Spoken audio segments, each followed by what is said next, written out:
Standing in a violent thunderstorm at 8 o'clock that Tuesday evening, soaked to the bone, and shivering uncontrollably, I never imagined my life would change so dramatically because of 88 words my sister spoke during dinner. The rain hammered against my face like tiny bullets, while lightning split the Connecticut sky above me. Just 20 minutes earlier, I'd been sitting at our family table laughing about my upcoming college semester when Natalie suddenly accused me of stealing $2,000 from our emergency fund. The words hit me like a physical blow. Mom's face twisted with rage as she screamed, "Get out of my house!" I tried defending myself, explaining I'd never touched that money, but her fury was absolute. Dad sat frozen, staring at his plate, refusing to meet my eyes. I didn't argue anymore. I just walked away into the storm, my heart breaking with every step. The rain continued pounding as I stumbled through our neighborhood, my sneakers squelching with every step on the flooded sidewalks. My phone buzzed incessantly, but I ignored it until I reached Jake Morrison's apartment complex 3 miles away. Jake had been my closest friend since middle school, the kind of guy who'd always have your back without asking questions. When he opened his door and saw me dripping wet and devastated, he immediately pulled me inside. "Griffin, what happened to you? You look like you've been through hell," Jake said, grabbing towels from his linen closet. His apartment was small but warm, filled with the smell of leftover pizza and the soft glow from his gaming setup. I collapsed onto his couch, still in shock. Natalie told my parents I stole $2,000 from their emergency fund. Mom kicked me out without even listening to my side. She was screaming so loud the neighbors probably heard everything. Jake handed me dry clothes and a hot mug of coffee. "That's insane, man. You've never stolen anything in your life." Why would Natalie say something like that? Before I could answer, my phone buzzed again. This time I looked at it. The text message was from Natalie. "LOL, Mom, totally bought it. You should have seen your pathetic face when she kicked you out. Dad's such a coward for not defending his precious golden boy." My hands started shaking as I read those words.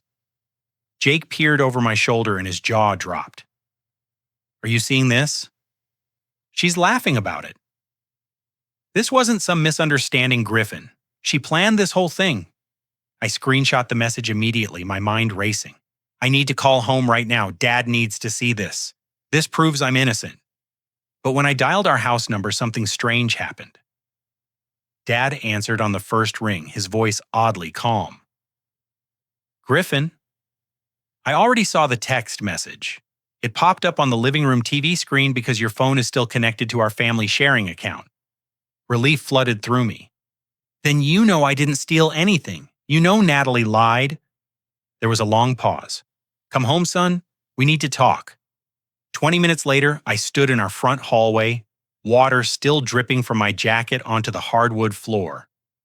Mom sat rigidly on the living room couch, her arms crossed, while Dad paced near the window. The big screen TV displayed my phone notifications, clearly including Natalie's cruel message. "Mom, you can see right there that Natalie admitted she lied. She set me up," I said, pointing at the screen. But instead of the apology, I expected, Mom's expression hardened even further. "You probably forced her to send that text somehow. Maybe you threatened her, or maybe you have access to her phone. This doesn't prove anything except that you're more manipulative than I thought." I stared at her in disbelief. The evidence was right there, but she refused to accept it. Dad remained silent, his face troubled in a way I'd never seen before. Something deeper was happening in my family, something I'd been blind to for years. "Griffin," Dad finally said quietly, "there are things you don't understand about this situation. Things that have been building for a long time." Mom shot him a warning glance. "Don't you dare take his side, Robert. Not after everything that's happened." I looked between my parents, realizing that whatever was tearing our family apart went far beyond a missing $2,000. The storm outside had stopped, but inside our house, an even more destructive tempest was just beginning. The next morning, I moved my belongings into Jake's spare room, which he'd converted into a makeshift office. Cardboard boxes lined the walls filled with old textbooks and computer equipment, but there was enough space for an air mattress and my clothes. Jake insisted I stay as long as needed, refusing any offer of rent money. "Focus on figuring out what's really going on with your family," he said, handing me a cup of fresh coffee. This whole situation feels bigger than just Natalie being jealous. He was right. Over the next few days, I started investigating, beginning with our family's financial records that I could access through my shared bank account. What I discovered made my stomach turn. For the past 6 months, someone had been making small withdrawals from our joint college fund, never enough to trigger alerts, but totaling over $4,000. I called our bank's customer service line and requested transaction details. The representative, Linda Chen, was helpful but professional. "Mr. Griffin Williams, I can see multiple ATM withdrawals from your shared account, but they were all made using your sister's access card and PIN number." Armed with this information, I decided to talk to people in our community. Our next-door neighbor, Mrs. Henderson, had always been friendly with our family. She was watering her garden when I approached her fence.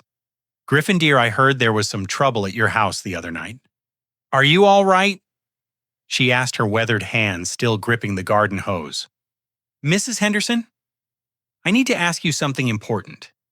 Have you noticed anything unusual about Natalie lately? Any new expensive things or strange behavior?" Her expression shifted uncomfortably. "Well, I probably shouldn't say anything, but last week I saw her unloading shopping bags from a taxi. Designer clothes, expensive makeup, things that seemed far beyond what a community college student could afford." My heart sank. "What else have you noticed?" Mrs. Henderson glanced toward my house nervously. "Griffin, I need to tell you something that's been bothering me. Natalie has been talking to several neighbors, telling them that you've become aggressive toward her. She said you threatened her multiple times and that she's afraid to be alone with you." The words hit me like a physical blow. "That's completely untrue, Mrs. Henderson. I've never threatened anyone in my life." "I know, dear. That's why I found it so strange. You've always been such a polite, respectful young man." But she was very convincing, and some people in the neighborhood have started to believe her stories. I thanked Mrs. Henderson and walked back to Jake's apartment, my mind reeling. Natalie hadn't just lied about the stolen money. She'd been systematically destroying my reputation in our community for weeks, maybe months. This was far more calculated and cruel than a simple sibling rivalry. That evening, I received an unexpected phone call from my college admissions counselor, Ms. Patricia Reeves. "Griffin, I'm calling because we've received some concerning information from your family. Your sister contacted us last week, claiming you've decided not to attend classes next semester due to personal issues." "That's absolutely not true," I said, panic rising in my throat. "I'm planning to start classes as scheduled. I never told anyone otherwise." Ms. Reeves sounded relieved. "I'm glad to hear that. Your sister seemed quite upset when she called, and she requested that we hold your acceptance until your family situation was resolved. I found it odd because the request didn't come from you directly." After hanging up, I realized the scope of Natalie's manipulation was even broader than I'd imagined. She'd been intercepting my mail, sabotaging my college plans, and poisoning my relationships with teachers, neighbors, and friends. Every aspect of my life had been under attack, and I'd been completely oblivious. I called several of my high school teachers, and the conversations were devastating. My former English teacher, Mr. Jonathan Hayes, admitted that Natalie had contacted him months ago, claiming I was planning to drop out of college and disappear without telling anyone. "She seemed genuinely worried about you, Griffin," Mr. Hayes explained. "She said you'd become withdrawn and hostile toward your family, and she was afraid you might do something drastic."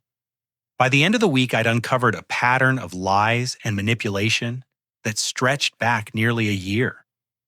Natalie had been telling our parents I was disrespectful to teachers, claiming I was planning to abandon the family after graduation, and convincing our entire social circle that I was becoming unstable and potentially dangerous. But the most shocking discovery came when I finally worked up the courage to check our shared email account. Hidden in a folder I rarely accessed, I found dozens of college acceptance letters and scholarship notifications that had been automatically forwarded there. Natalie had been intercepting my mail for months, hiding opportunities that could have changed my entire future. The realization that my own sister had been systematically dismantling my life piece by piece was almost too painful to process. But worse than the betrayal was the growing understanding that she'd been planning something even more devastating, and the stolen money was just the beginning. Armed with bank records and email evidence, I spent the following week digging deeper into Natalie's activities. Jake helped me create a timeline of events, and we discovered that her manipulation campaign had started immediately after I received early acceptance to State University with a partial scholarship. "Look at this pattern," Jake said, pointing to our handwritten chart spread across his kitchen table. "Every major lie coincides with something good happening in your life. She's not just jealous Griffin. She's been strategically trying to destroy your future." The next breakthrough came when I decided to check our joint savings account more thoroughly. The account had been set up by our parents when Natalie and I were teenagers, meant to hold money from summer jobs and gifts for our college expenses. I drove to the bank branch and met with manager Sandra Williams, no relation, despite the shared last name. "Mr. Williams, I need to understand exactly how this account has been accessed over the past year." I explained, showing my identification and account information. Sandra pulled up the detailed records on her computer screen. Her expression grew concerned as she scrolled through the data. "This is unusual. The account shows regular deposits consistent with part-time employment, but the withdrawals don't match typical college expense patterns." She printed out 6 months of statements, and the picture became crystal clear. While I'd been depositing my earnings from my campus bookstore job, Natalie had been systematically emptying the account through ATM withdrawals, online transfers, and debit card purchases. The missing $2,000 was just the latest theft in a series that totaled over $8,000. "There's something else you should know," Sandra continued. 3 weeks ago, someone called claiming to be you and requested to close this account entirely. When we asked for verification information, the caller hung up. My blood ran cold. Natalie had been planning to steal everything and disappear my access to our shared funds completely. That afternoon, I received a shocking phone call from my uncle, David Dad's younger brother, who lived in Portland, Oregon. Uncle David and I had always been close despite the distance. He was the adventurous one in the family, working as a wilderness guide and living off the grid for months at a time. "Griffin, I need to ask you about some strange phone calls I've been getting from Natalie." Uncle David said, his usually jovial voice serious and concerned. "What kind of phone calls?" "She's been calling me and other family members for the past 3 months, telling us that you've become violent and unpredictable. She claimed you threatened to hurt her and that she's afraid for her safety. She asked me to send money so she could get away from you if needed." My hands clenched around the phone. "Uncle David, none of that is true. I've never threatened Natalie or anyone else." "I know, kid. That's why I'm calling. Yesterday, I saw some photos you posted on social media from your campus job and your volunteer work at the animal shelter. You looked happy and healthy, nothing like the disturbed person Natalie described. So I started making some phone calls to other relatives." Uncle David's investigation revealed the true scope of Natalie's deception. She'd contacted our Aunt Margaret in Florida, our cousin Stephen in Texas, our grandparents in Arizona, and at least 6 other family members. Each conversation followed the same script. Griffin had become dangerous, she was scared, and she needed money to protect herself. Griffin, she's collected over $15,000 from our family members. Aunt Margaret alone sent $5,000 because Natalie told her you'd physically attacked her and threatened worse.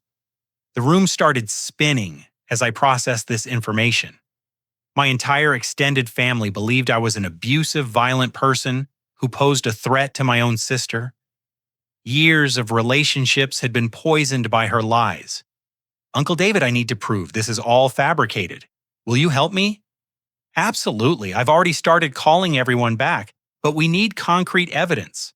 Natalie was very convincing, and some family members are going to be hard to convince otherwise.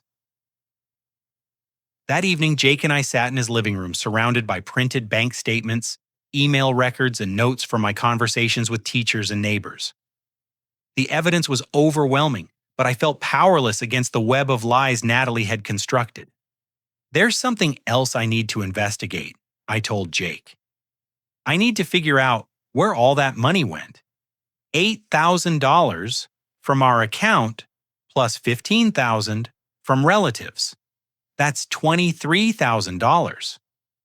What could she possibly need that much money for? Jake pulled out his laptop.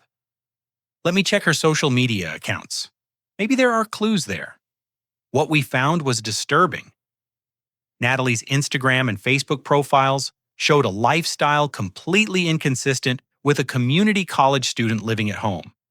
Photos from expensive restaurants, designer clothing, luxury hotel rooms, and exotic vacation destinations filled her feeds from the past 6 months. Griffin, look at this, Jake said, pointing to a series of photos from Miami Beach. These are from spring break, but according to your parents, Natalie told them she was staying local and studying. The photos showed Natalie living lavishly in South Beach, wearing clothes that cost more than most people's monthly salary. But what caught my attention was something else entirely. She wasn't alone in these photos. A young man appeared in several pictures, someone I'd never seen before. I screenshot the images and ran them through reverse image searches, hoping to identify the mysterious companion. What I discovered would change everything. The photos had been posted by someone named Trevor Martinez, a college student from Boston, whose profile indicated he came from a wealthy family. Trevor's social media told a different story than Natalie's. His posts referenced sending money to help a girlfriend who was struggling financially after her parents died in an accident. According to his timeline, he'd been supporting this girlfriend for over 6 months, sending thousands of dollars to help with medical expenses and housing costs. But the girlfriend he was helping wasn't Natalie. The profile photos showed someone else entirely, Emma. Emma Fitzgerald had been my girlfriend through high school until her tragic death in a car accident 2 years ago. Seeing her beautiful face staring back at me from Trevor's social media posts felt like being stabbed in the heart. Natalie had been using my dead girlfriend's photos to catfish this innocent young man, exploiting his kindness and Emma's memory to fund her lavish lifestyle. The realization that my sister had desecrated Emma's memory for money was more painful than all her other betrayals combined. But it also gave me the evidence I needed to expose her completely. The next morning, I called Trevor Martinez directly. My hands shook as I dialed the number from his social media profile, unsure how to explain that the girl he'd been helping for 6 months was actually my sociopathic sister using my dead girlfriend's photos. "Hello, this is Trevor," came a friendly voice with a slight Boston accent. "Hi, Trevor. My name is Griffin Williams. I know this is going to sound completely insane, but I need to talk to you about someone you've been helping financially. A girl you think lost her parents in an accident." There was a pause. "How do you know about Sarah? Are you a friend of hers?" "Sarah." Natalie had even given Emma a fake name. "Trevor, can we meet in person?" "I have information about this girl that's going to be very difficult to hear, but you need to know the truth." 2 days later, Trevor drove down from Boston to meet me at a coffee shop in Hartford. He was exactly what I'd expected from his photos, well-dressed, genuine, with the kind of open face that showed he'd never encountered real deception before. The kind of person Natalie would target because his natural trust made him easy to manipulate. "Griffin, I have to admit I'm nervous about this meeting," Trevor said as we sat down with our coffee. "Sarah has become very important to me over the past 6 months. If someone is trying to cause trouble for her..." I pulled out my laptop and opened the folder of evidence I'd compiled. "Trevor, I need you to prepare yourself for something shocking. The girl you've been helping doesn't exist. The photos you've seen are of my girlfriend Emma, who died in a car accident 2 years ago." Trevor's face went pale. "That's impossible. I've been texting with Sarah every day. She's told me about her struggles, her medical bills, her grief over losing her parents. I showed him Emma's real social media profiles, her obituary from the local newspaper, and photos of us together during our relationship. Trevor, someone has been using Emma's identity to scam you. That person is my sister, Natalie. The next hour was one of the most difficult conversations I'd ever had. Trevor pulled out his phone and showed me months of text messages from Sarah, descriptions of fake medical appointments, fabricated stories about financial hardship, and carefully crafted messages designed to keep him emotionally invested and financially supportive. She knew exactly what to say, Trevor whispered, scrolling through the messages. Every time I started to ask questions, she'd send a message that made me feel guilty for doubting her. I showed Trevor bank records proving that the money he'd sent to Sarah's account was actually going directly to Natalie. We compared dates, and every transfer corresponded with Natalie's luxury purchases and travel expenses. Griffin, I've sent her over $12,000 in 6 months, Trevor said, his voice breaking. My parents gave me that money for college expenses. They're going to be devastated. But the conversation took an even darker turn when Trevor showed me some photos that Sarah had sent him privately. They weren't just Emma's public social media photos. They were private pictures from her phone, intimate moments between us that I'd thought were lost forever when her phone was destroyed in the accident. Where did these come from? I asked, my voice barely a whisper. Trevor looked confused. Sarah said these were photos her sister took before the accident. She said looking at them helped her remember happier times with her family. The realization hit me like a freight train. Somewhere in our house, Natalie had access to Emma's private photos pictures that should have been gone forever. The only way she could have gotten them was if she'd somehow recovered data from Emma's damaged phone or accessed backup accounts I didn't know existed. That evening, I called Emma's mother, Patricia Fitzgerald, something I'd avoided doing since the funeral because it was too painful. Patricia had always treated me like a son, and hearing her voice again brought back waves of grief. Griffin, sweetheart, it's so good to hear from you, Patricia said warmly. I think about you often. Mrs. Fitzgerald, I need to ask you about Emma's phone and her photos. After the accident, what happened to her digital accounts? Patricia's voice became puzzled.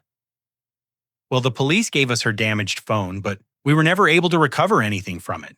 Emma's friend Natalie helped us try to access her social media accounts to save photos, but we couldn't guess her passwords. My blood turned to ice. Natalie helped you with Emma's accounts. Yes, she was so sweet. She came by several times after the funeral saying she wanted to help preserve Emma's memory. She seemed to know a lot about computers and social media, so we trusted her to try accessing Emma's accounts. I thanked Patricia and hung up my mind reeling. Natalie had used Emma's grief-stricken family to gain access to her private accounts, then stolen intimate photos to use in an elaborate catfishing scheme. She turned my girlfriend's death into a profit opportunity. But there was something else bothering me about Emma's accident, something I'd never questioned at the time. Emma had been driving her reliable Honda Civic when she'd crashed on a dry, clear evening on a road she knew well. The police report mentioned possible tire failure, but the investigation was brief because single-car accidents on that particular curve weren't unusual. I drove to the impound lot where Emma's car had been stored after the accident. The owner, Frank Morrison Jake's uncle, who'd helped me get access, walked me through the storage area to where Emma's damaged Civic sat under a tarp. The insurance company never claimed it, Frank explained as we pulled back the covering.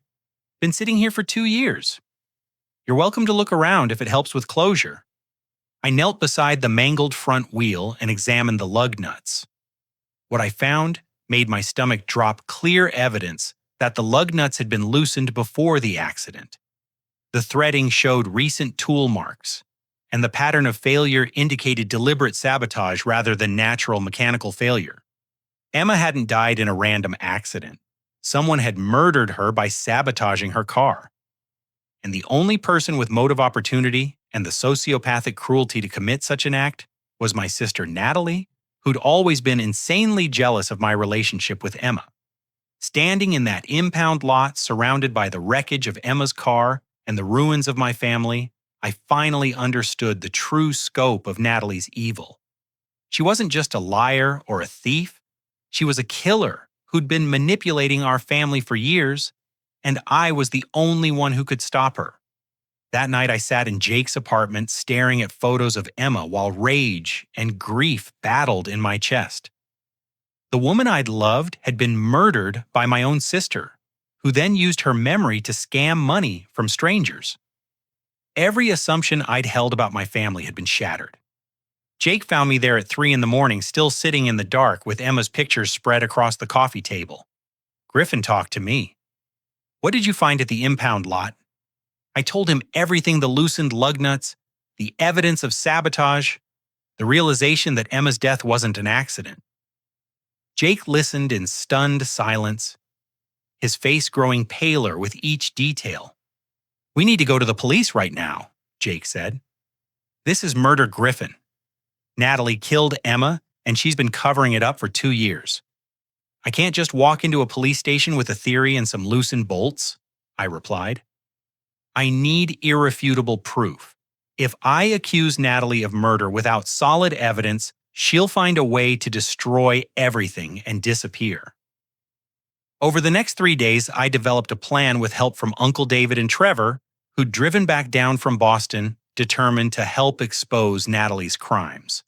Uncle David used his connections from his wilderness, guiding business, to put me in touch with a retired police detective named Marcus Thompson, who now worked as a private investigator.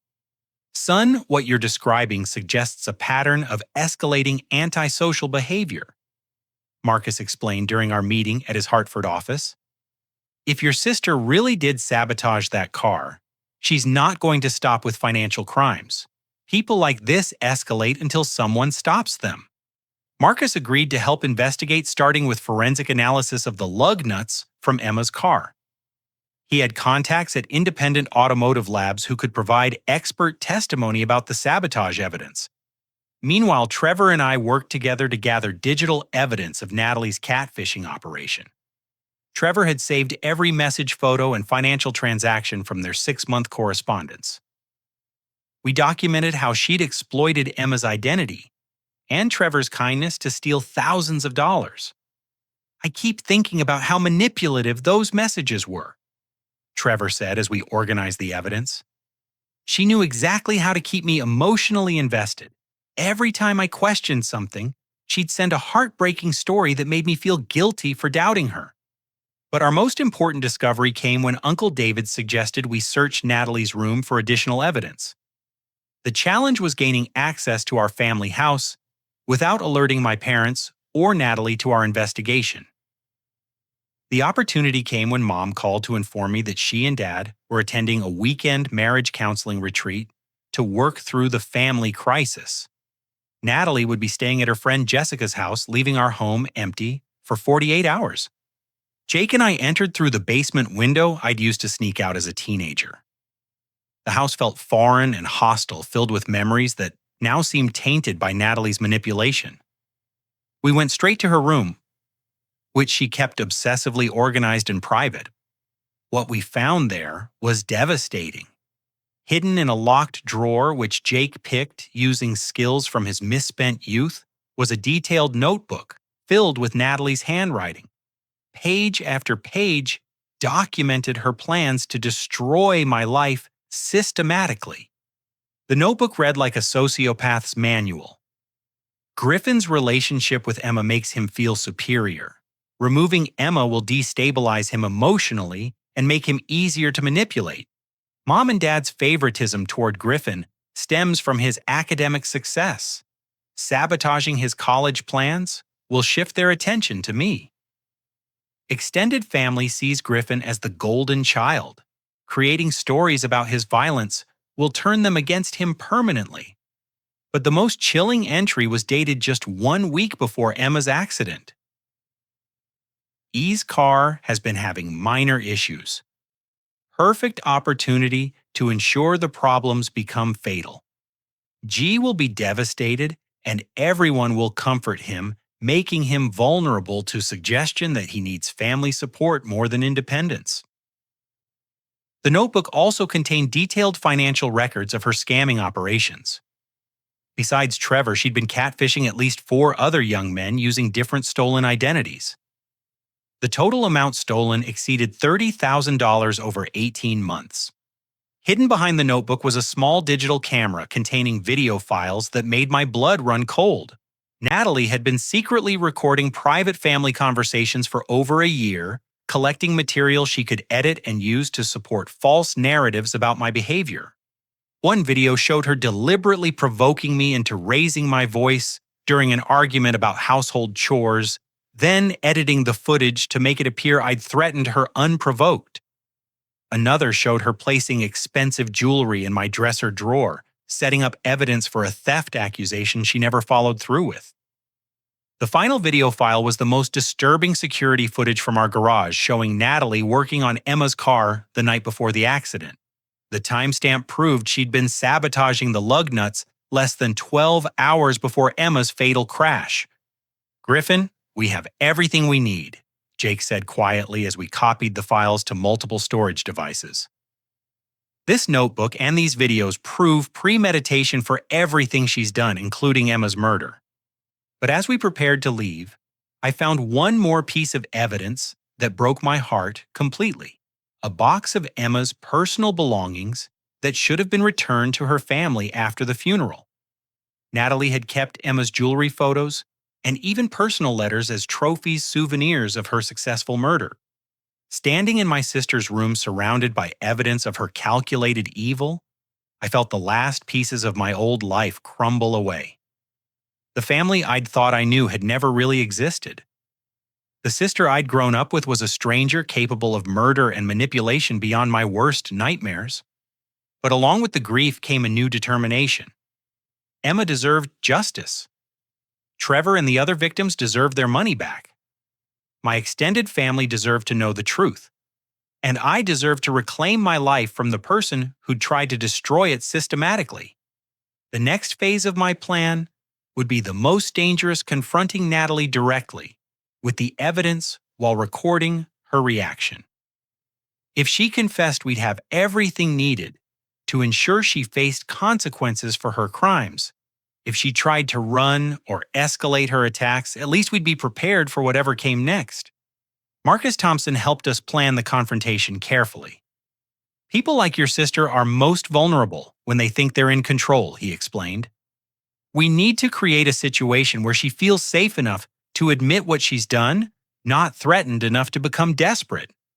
Uncle David suggested organizing a family gathering under the pretense of healing our relationship. We'd present it as my attempt to apologize and make amends, appealing to Natalie's ego and sense of superiority. She'd never suspect that I'd uncovered the full scope of her crimes. I called Dad first, carefully controlling my voice to sound defeated and repentant. "Dad, I've been thinking about everything that's happened. Maybe Mom was right to kick me out. Maybe I've been selfish and blind to how my actions affected Natalie." Dad sounded relieved to hear what he interpreted as maturity. "Son, I'm glad you're ready to take responsibility. Your mother and I want our family back together, but there needs to be acknowledgement of the hurt that's been caused. I'd like to organize a family meeting where I can apologize properly to everyone," I continued. "Maybe we could include Uncle David and some other relatives through video calls so everyone hears me take accountability for my mistakes." Dad agreed immediately, eager for any chance to repair our fractured family. We scheduled the gathering for the following Sunday afternoon, giving me enough time to coordinate with Marcus, Uncle David, and Trevor. The plan was elegant in its simplicity. I would begin by offering a seemingly sincere apology for my supposed crimes. As Natalie basked in her victory, Uncle David would gradually introduce evidence of her theft from family members. When she tried to deflect or lie, Trevor would join the video call to confront her about the catfishing operation. Finally, I would present the notebook and video evidence recording her reactions to use in court. Marcus positioned tiny cameras throughout our living room the night before, disguised as decorative objects that would capture everything from multiple angles. Jake would monitor the recordings remotely, ready to call police if the situation became dangerous. Sunday afternoon arrived gray and cold, with heavy clouds threatening snow. Our living room filled with family members. Mom and Dad sat together on the main couch, while Natalie chose the armchair that positioned her as the center of attention. Uncle David joined us via laptop from Portland, along with Aunt Margaret from Florida and Cousin Stephen from Texas. I took a deep breath and began my performance. Everyone, thank you for taking time to help heal our family. I've spent the past 2 weeks reflecting on my behavior, and I owe all of you an apology, especially Natalie. Natalie's smile was radiant with triumph. She'd won completely, or so she thought. I was selfish and blind to how my academic success made Natalie feel overshadowed. I continued. I should have been more supportive of her college journey instead of making her feel like she had to compete for our parents' attention. Mom reached over and squeezed Dad's hand, tears forming in her eyes. Griffin, this means so much to us. Admitting your mistakes is the first step toward rebuilding trust. Natalie nodded graciously, playing the role of the forgiving victim perfectly. I just want our family to be happy again. All the conflict and tension has been so hard on everyone. That was Uncle David's cue. Speaking of family harmony, I need to address something that's been bothering me. Natalie, several months ago you contacted me about Griffin being violent toward you and asked for money to protect yourself. Natalie's smile faltered slightly, but she recovered quickly. Uncle David, I was scared and didn't know who to turn to. Griffin had been acting so angry and unpredictable. I understand being scared. Uncle David continued, his voice gentle but firm. But I've since learned that you made similar calls to Aunt Margaret, cousin, Stephen, grandma, and grandpa, and at least 6 other family members. You collected over $15,000 by telling each of us that Griffin was dangerous and you needed money to stay safe. The room went silent. Mom and Dad looked shocked while Natalie's face began to show the first cracks in her composed facade. That's not true, Natalie protested. I only called Uncle David and it was because I was genuinely afraid. Aunt Margaret's voice came through the laptop speakers, thick with disappointment. Natalie, honey, you called me 3 months ago. You were sobbing, saying Griffin had hit you and threatened worse. I sent $5,000 to help you get away from him. Cousin Stephen chimed in next. She called me too with the same story. I sent $2,000 because I was worried about her safety. Natalie's carefully constructed mask began to slip. You're all misremembering. I never asked anyone for money except in a real emergency. That was Trevor's cue to join the video call. His face appeared on the laptop screen, and I watched Natalie's expression change from confusion to recognition to pure panic. Hello, everyone, Trevor said politely. My name is Trevor Martinez, and I need to talk to you about Sarah Henderson, the young woman who lost her parents in a car accident and needed help with medical expenses. Natalie went completely white. She looked around the room like a trapped animal, calculating whether she could run or if she needed to fight. I don't know who this person is, she said weakly, but her voice had lost all conviction. Trevor pulled out his phone. Sarah, I have 6 months of text messages between us. You told me your parents died in a car crash, that you needed money for medical bills, and that you were struggling to survive on your own. I sent you over $12,000 because I cared about you and wanted to help. He held up his phone, showing photos of Sarah that were actually Emma's pictures. These are the photos you sent me claiming they were pictures of yourself and your deceased sister? Mom gasped audibly when she recognized Emma's face. Dad's expression hardened as he began to understand the scope of what had been happening. Natalie? Dad said slowly, please explain how Emma's photos ended up in this young man's possession. For the first time in the entire confrontation, Natalie couldn't speak. She sat frozen, her mind racing to find an explanation that could save her. That's when I stood up and pulled out the notebook we'd found in her room. Maybe this will help explain everything, I said, opening to the page where she'd planned Emma's murder. Griffin, what is that? Mom asked, her voice barely a whisper. I began reading directly from Natalie's handwriting. Emma's relationship with Griffin makes him feel superior. Removing Emma will destabilize him emotionally and make him easier to manipulate. I flipped pages. Extended family sees Griffin as the golden child. Creating stories about his violence will turn them against him permanently. The room erupted. Mom started crying, Dad stood up and began pacing, and the relatives on the video call began talking over each other in shock and disbelief. But the most dramatic moment came when I reached the final entry. E's car has been having minor issues. Perfect opportunity to ensure the problems become fatal. Natalie, I said, my voice shaking with suppressed rage. Emma didn't die in an accident. You murdered her by sabotaging her car. Natalie finally snapped out of her shock, and her response was more chilling than any confession could have been. Instead of denial or remorse, she laughed. You want to know the truth? She said, her voice suddenly cold and clinical. Emma was a pathetic little princess who thought she was better than everyone else. She had everything handed to her just like you, so I fixed the problem. Mom's sobbing became hysterical. Dad grabbed the back of his chair so hard his knuckles went white. On the video call, our relatives sat in stunned silence. I loosened those lug nuts perfectly, Natalie continued, seeming to enjoy the shocked reactions around her. I knew exactly which curve she'd lose control on. It took 3 tries over 2 weeks to get the timing right, but patience pays off. But then something completely unexpected happened. Dad, who had been silent through most of the confrontation, finally spoke up. Natalie, I've known about some of your lies for months, he said quietly. I've been pretending to be confused and passive because I was afraid of what you might do if you knew I was onto you. Everyone in the room turned to stare at him.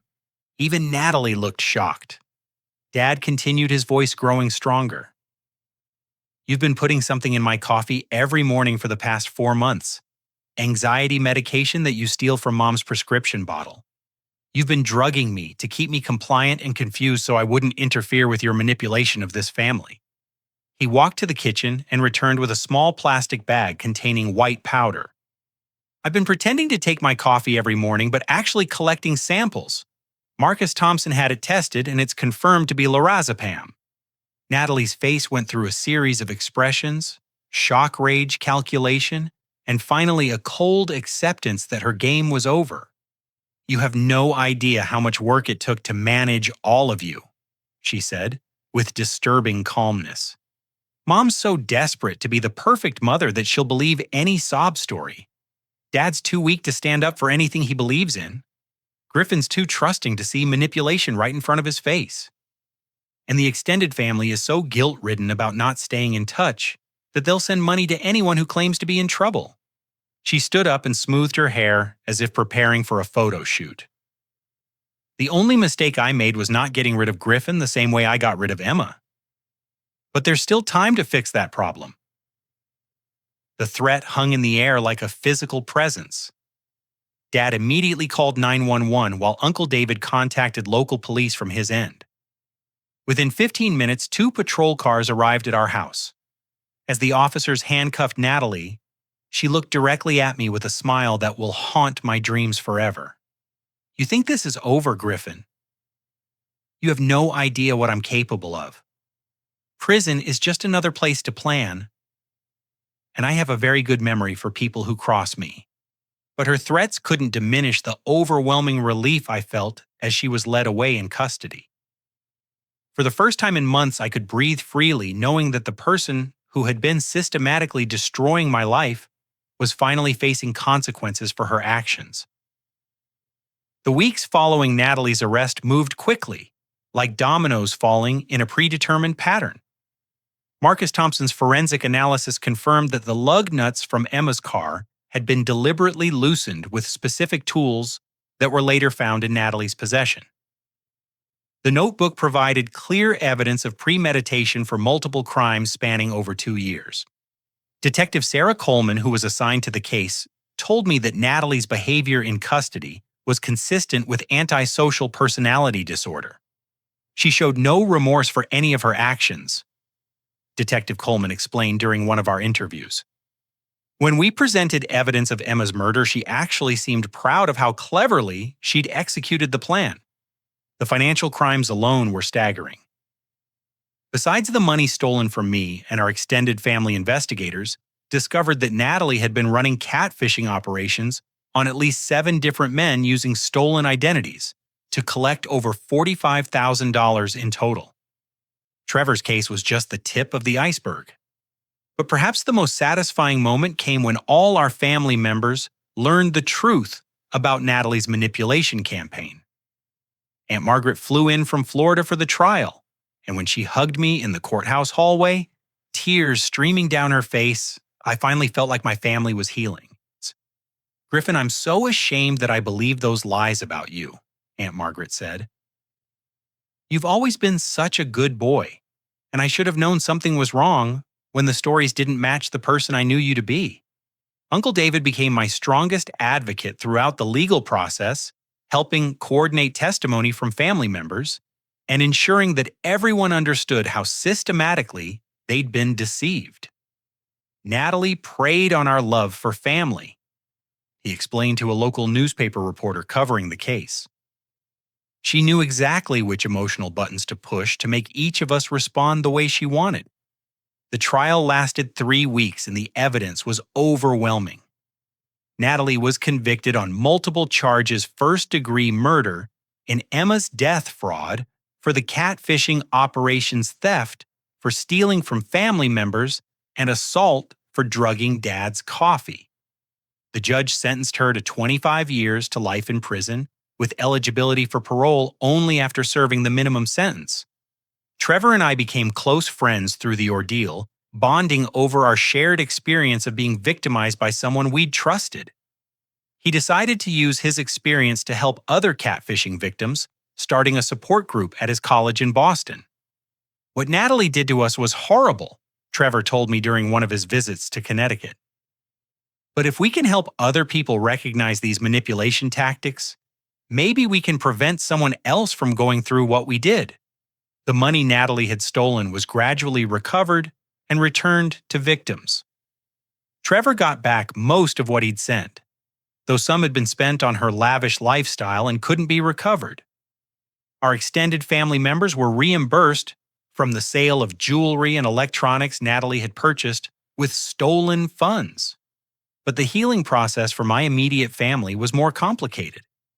Mom struggled with guilt over how completely she'd been manipulated, often crying when she thought about how close she'd come to permanently destroying her relationship with me. "I failed as a mother," she told me during one of our counseling sessions. "I was so desperate to be fair to both of my children that I couldn't see how dangerous Natalie had become. Dad's recovery from months of being drugged took several weeks. But as the anxiety medication left his system, he became more like his old self. The man who had seemed weak and passive during the crisis was actually sharp and observant, having been chemically subdued by his own daughter. Son, I want you to know that even when I was confused by the medication, I never believed you were capable of the things Natalie accused you of." Dad told me during a fishing trip we took 6 months after the trial. "A father knows his children, and I knew the accusations didn't match the person you'd always been. The most meaningful healing came when I decided to honor Emma's memory by starting a foundation in her name. The Emma Fitzgerald Foundation provides support and resources for victims of family manipulation and abuse, specifically focusing on cases where siblings or other family members use gaslighting and systematic lies to destroy their victims' lives. Emma's parents, Patricia and Michael Fitzgerald, became my partners in this effort. Emma would be so proud of how you're turning this tragedy into something that helps other people," Patricia told me at the foundation's first fundraising event. She always believed that good could come from even the worst situations if people were brave enough to keep fighting. We also worked with automotive safety experts to develop better protocols for investigating single-car accidents, especially in cases where foul play might be involved. Emma's death had been initially ruled accidental because investigators didn't look closely enough at the possibility of sabotage. My college plans, which had been derailed by Natalie's interference, got back on track with help from the admissions counselor and several teachers who wrote new recommendation letters once they understood how they'd been manipulated. The scholarship I'd originally received was restored, and I started classes the following semester studying criminal justice with a focus on family violence prevention. Jake remained my closest friend throughout everything, often joking that his spare room had become a refuge for victims of sibling abuse. "You can stay as long as you need," he told me, "but eventually you're going to have to get your own place so I can convert that room back into my gaming setup." 1 year after Natalie's conviction, I received an unexpected letter from her in prison. The return address made my hands shake, and I almost threw it away without reading it. But curiosity won, and I opened the envelope to find a single page written in her familiar handwriting. "Griffin," the letter began, "you probably think you've won, but you're wrong. I have 25 years to think about what you did to me, and I'm very good at long-term planning. Enjoy your new life while it lasts, because I'll be back. And next time I won't make the mistakes that got me caught." I showed the letter to Detective Coleman, who added it to Natalie's file and assured me that threatening letters from prison would be taken seriously by parole boards when the time came. "People like your sister don't change," she warned me. "But at least now everyone knows what she's capable of and you'll never have to face her alone again." The letter didn't frighten me the way Natalie probably hoped it would. Instead, it reminded me of how much I'd grown since that terrible night when I was kicked out in the storm. The scared, confused young man who'd stood soaking wet in Jake's apartment had been replaced by someone stronger, wiser, and surrounded by people who truly cared about him. 2 years later, I graduated college with honors and was accepted to law school planning to specialize in family law and victim advocacy. Emma's parents attended my graduation, and Patricia hugged me afterward with tears in her eyes. "Emma would be so proud of the man you've become," she said. "You took the worst thing that could happen and turned it into a force for protecting other people."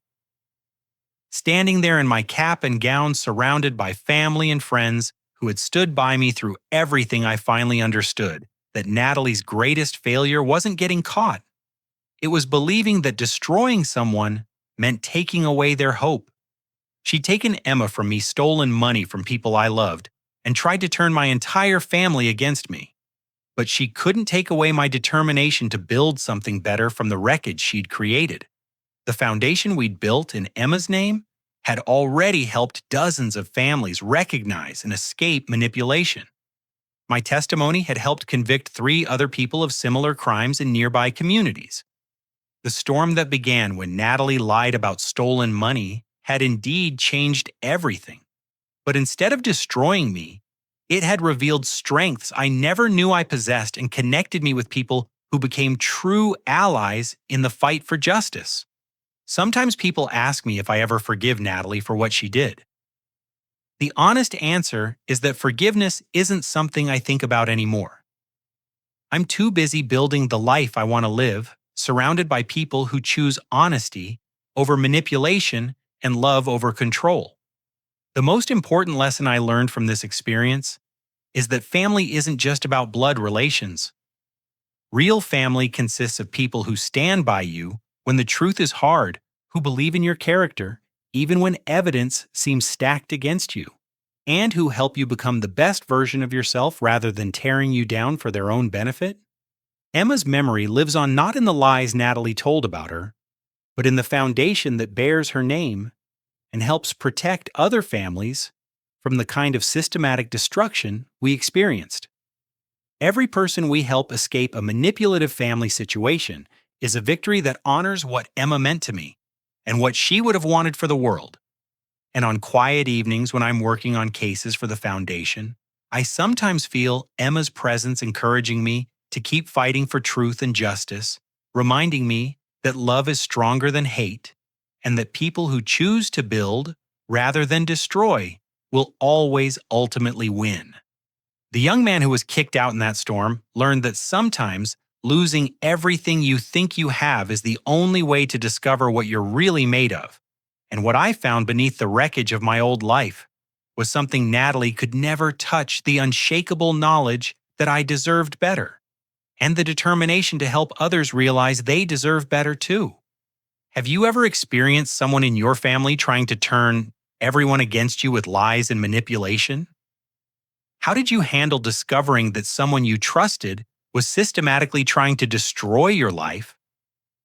I'd love to hear your thoughts and experiences in the comments below. If this story resonated with you, please like this video, subscribe for more stories about overcoming family betrayal, and share it with someone who might need to hear about standing up for the truth. Thank you for listening to my story, and remember that no matter how dark things seem, there are always people willing to help you find your way back to the light.